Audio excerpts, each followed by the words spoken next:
बेईमानी के बाद भी बेंगलोर ने पलट दिया इतिहास। धोनी की दुनिया हुई धुआं। रोते हुए मैदान से निकले धोनी। चेन्नई को आखिरी बार चैंपियन बनाने का सपना टूटा। पहली बार मैदान पर माही को आया गुस्सा। जीत के बाद विराट ने किया ऐसा काम, नाराज हो गए धोनी। मैदान पर ही कोहली से लिया बदला, गायकवाड़ की भी लगाई क्लास। पहली बार ड्रेसिंग रूम में रोते रहे धोनी। टूट गया माही का सपना। 2 गलतियों की वजह से जीता मैच हार गई चेन्नई। बेंगलोर ने आखिर ले ही लिया अपना बदला। चेन्नई को हराकर बनाया इतिहास। पॉइंट टेबल में हाहाकार के साथ आईपीएल के प्लेऑफ में किया क्वालिफाई।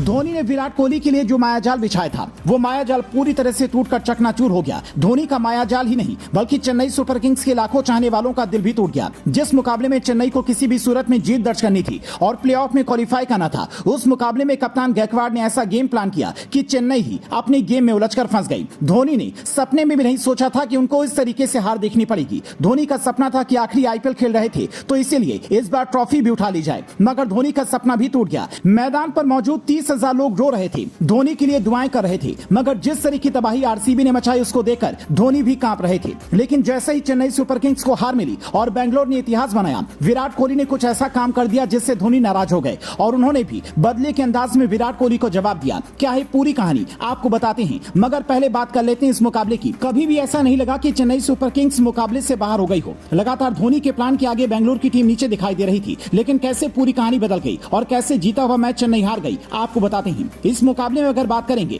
तो किस्मत कहीं ना कहीं चेन्नई के साथ थी, क्योंकि शुरुआत में ही कप्तान ने टॉस जीता था और उन्होंने गेंदबाजी करने का निर्णय लिया। लेकिन धोनी को जिस बात का डर था, आखिरकार वही हुआ। मथीशा पाथिराना और मुस्तफिजुर रहमान का ना होना टीम के लिए घातक साबित हुआ और खराब गेंदबाजी ने ही चेन्नई को कहीं का ना छोड़ा। चेन्नई की तरफ से कोई भी गेंदबाज असरदार साबित नहीं हुआ। हालांकि स्पिन गेंदबाजी में कुछ हद तक मिशेल सेंटेनर ने बेंगलोर के बल्लेबाजों को रोकने की कोशिश की, जबकि तीक्ष्णा ने भी अच्छी गेंदबाजी की। मगर जिस जडेजा से उम्मीद थी कि इस मुकाबले में अच्छा करेंगे, उनकी तरफ से बेहतरीन गेंदबाजी देखने को नहीं मिली। जबकि तेज गेंदबाजों ने तो जमकर रन लौटाए, जिसका खामियाजा चेन्नई को हार के रूप में चुकाना पड़ा। रॉयल चैलेंजर्स बेंगलुरु ने ताबड़तोड़ बल्लेबाजी करते हुए स्कोर बोर्ड पर 218 रन लगा दिए थे। विराट कोहली ने कमाल के 47 रनों की पारी खेली, जबकि कप्तान डुप्लेसी ने भी 54 रन बनाए और रजत पाटीदार ने 41 रनों की धुआंधार पारी खेलते हुए अपनी टीम को मजबूती दी। 218 रन स्कोर बोर्ड पर कम नहीं थे, लेकिन ऐसा नहीं था कि चेन्नई ने इतने रन चेज नहीं किए थे।